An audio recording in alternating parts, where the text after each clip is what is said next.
Welcome to LC Screen Talk. My name is Larry, and today I'm ranking the 9 Best Picture nominees. The Oscars are right around the corner, so I thought I would provide my personal ranking of the 9 films that are up for Best Picture at the 2017 Oscars. A quick disclaimer, this is my personal list. This is my ranking of how much I enjoyed the films and I liked watching them. It's not necessarily based on what's the best film or technical aspects per se, just overall the impression they made on me personally.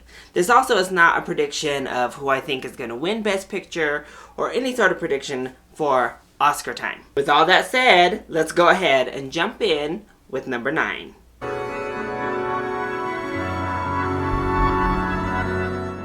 Arrival's one of those films that I thought was good. I thought it was a solid movie. I was just never part of the Arrival hype train. This movie really reminded me of Interstellar in the fact that I think it worked really well for 2/3 of the film, and then it just completely unraveled in the final third. I've heard that the book explains this ending better and gives it more reason, but honestly, I can't subscribe to that last act. It didn't make sense to me, it didn't make any sort of logical sense, and I didn't enjoy it as a wrap-up to the story itself. But the film does have beautiful set pieces, it has really nice cinematography, it has a great, nice, swelling score. And all of those things, coupled with a solid performance from Amy Adams, deliver a good film, just one personally I wouldn't have nominated for Best Picture.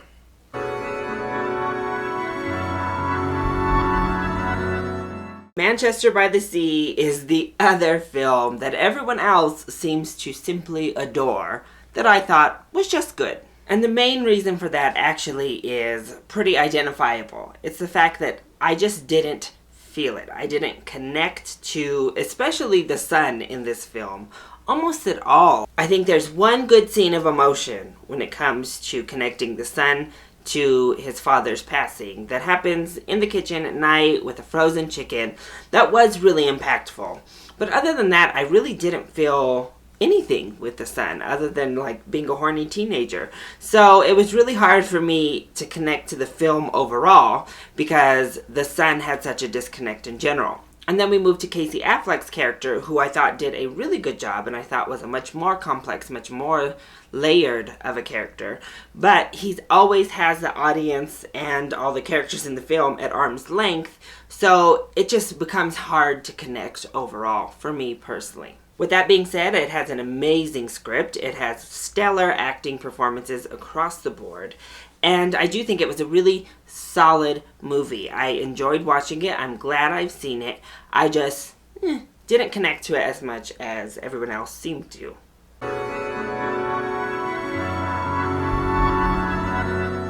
Western type films are not really my jam. They're not my forte. However, I really liked Hell or High Water. This movie had some awesome, great action scenes. There was amazing suspense building throughout. But what really got me here were the interpersonal relationships, not only between the two brothers, but also between Jeff Bridges' character and his partner on the crime force. I think this film's script was really fantastic. It delivers on all those things I just mentioned, as well as being genuinely funny, like bringing the laughs constantly throughout.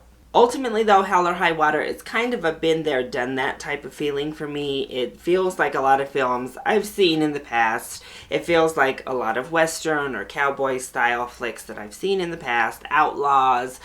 It just executes them so well that I'm really happy that it has received the awards attention it has received. I'm glad it's nominated for Best Picture. Just the lack of total innovation is what keeps it from moving any higher on my list.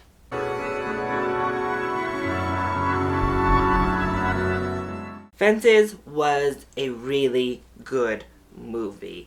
If anything, I actually was a little bit let down just because I was expecting a spectacular movie, like just completely mind-blowingly amazing. But it still is a really good film. And if this list were ranked purely on acting performances, this far and away would be number 1 because Viola Davis and Denzel Washington turn in amazing performances. Just spectacular. And really all of the background characters also put in really good performances. This felt like real life. This was an intimate encounter that really lets you see into kind of systematic racism, how it roots itself, and then also the cycling of parenting, the cycling of abuse, the cycling of thought process from generation to generation, as well as revealing just how difficult it is, even as we move forward in generations, for minorities, and in this case, in particular, the Black community, to break through and get ahead when the deck has been stacked against them for so long and so many decades. And the fact that they were to convey all of that in this film was fantastic. My biggest complaint of the film was actually the direction from Denzel himself. I think it felt too small. It felt too much like a play. It kind of felt like we had just filmed them on the stage and then put it to the big screen. If it had had a more cinematic quality to it and gotten a little bit bigger and more grand in scope, this easily could have been like top 10, top 5 movies of the year. But as it stands, it's held up on really great atmosphere and message, bolstered by just sublime acting performances.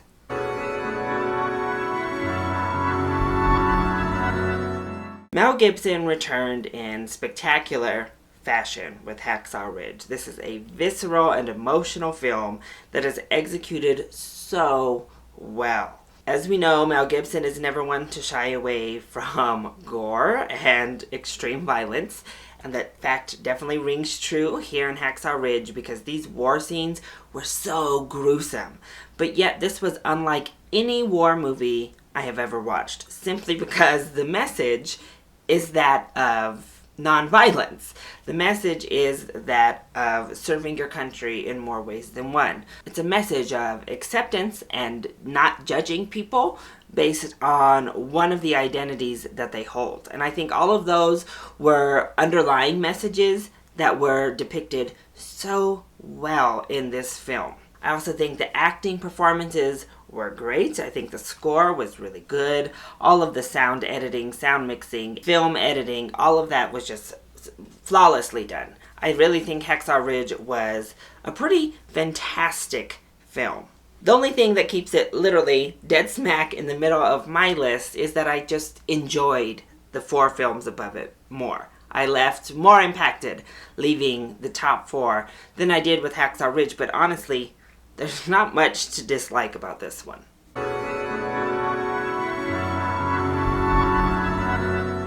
Lion was one of the most heartfelt experiences I had in a movie theater for 2016. I just adored this movie, and a big part of that is that it just had so much heart, and everybody involved put their heart into creating this film. On a technical aspect, the first half of this movie, when we are in India, is flawless. Like, I think there is nothing wrong with the scenes with the little boy lost in India. Not to mention the fact that that little boy is like one of the cutest kids I've ever seen in my whole life. He was so adorable, and the way he talked was so adorable that it was kind of unbearable. But it was also super sad because it exposed a reality in India that's going on to this day. It exposed some of the dark side of humanity that oftentimes, my fellow Americans and I can lose sight of. Things like this are happening around the world, and let's be real, things like this happen here in the United States. Human trafficking and like sex slaves and using children like this happens right here in the United States. So I think this movie coupled such a solid, impactful, meaningful message into a heartwarming, beautiful film. And just like all the other films I've talked about thus far, the acting was just fantastic. I think Dev Patel was great here. Nicole Kidman was great. All of our background characters were fantastic. I think that Lion could have made the top 3 if maybe there were more development in some of his adult relationships, and if that second half, when he was an adult, had been as solid as the first half and as flawless as the first half, this might have even been number 1. But I did love Lion. I'm glad it's starting to pop up on people's radars. People are giving it a shot because it definitely deserves it.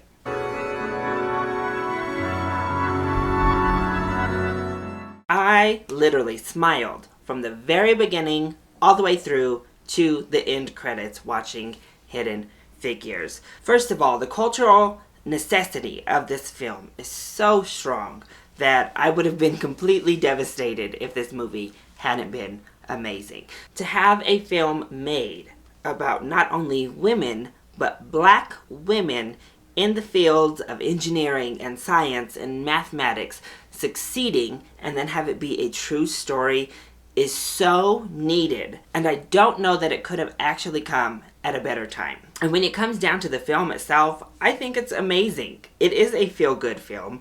It's not overly pretentious or doesn't try to be Oscar bait. It just is executed perfectly for a feel-good, true story like this. The entire ensemble is really fantastic. I thought Taraji P. Henson was great. Octavia Spencer, she's nominated. She was wonderful. Janelle Monáe had a great year in acting, and she was fantastic here. Just all of these ladies were really, really good. Michael Keaton was great. Kirsten Dunst, everybody. I thought the script was fantastic. I thought the music provided by Pharrell was really good. And there were some really great original songs he created for this movie. Just everything about it was nearly perfect. Is the structure of the film all that different from a lot of the true stories we've seen? No, not necessarily. But the subject matter and our main cast is so, unfortunately, in 2017, revolutionary that it didn't need to be groundbreaking in all of these other aspects. So I just loved Hidden Figures. It made my top 10 movies of the year, and that's why it's all the way up at number 3 here.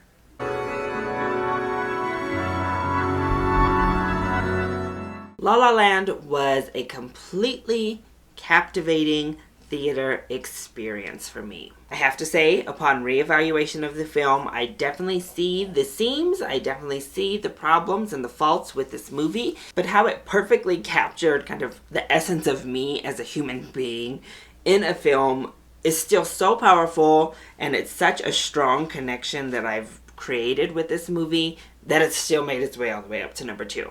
Even as others have tried to explain it, and as I hear this mantra over and over that this is a hopeful movie, that it's all about dreamers, for me, it's almost the exact opposite.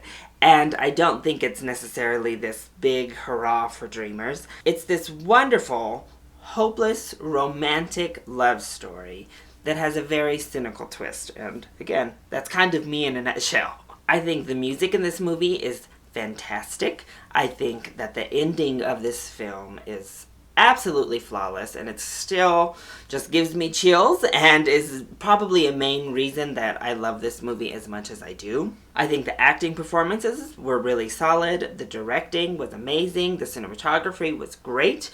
I think that the big dance numbers could have been executed a little bit cleaner. And some of the set pieces also could have been a little bit more grand. But overall, just the feeling I get watching La La Land and getting punched right in the heart at the end is an unforgettable experience for me, and one of the most impactful that I had in 2016.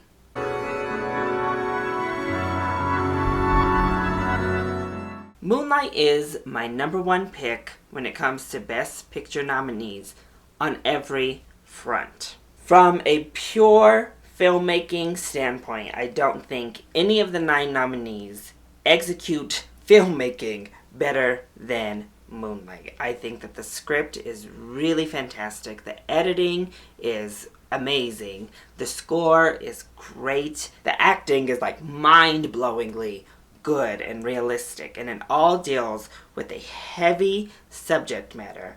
And it never shoves it in your face. It just lays it on the table. It helps you experience this man's plight, this man's life, and shines the light on a community and a very specific segment of this community that is often overlooked, is not seen, is still kind of shamed, even in 2017. And I think it really gives insight into a part of our culture that we still don't really like to acknowledge. I said it in my review and I said it in my ranking of the top 10 movies of 2016. This was by far the most intimate and personal experience I had with any film in 2016. I think it's such a beautiful film that is executed so perfectly that I couldn't really justify putting anything else at number 1. So, that is my ranking of the 9 Best Picture nominees for the 2017 Academy Awards. So what do you think? Do you agree with my ranking of these films? Do you disagree? Agree or disagree with any of the reasonings that I gave? Let me know and leave your personal ranking in the comment section down below. Or, as always, you can hit me up on Twitter. I love you all so much for your support. Mwah! Thank you for watching, and I'll see you next time. Bye!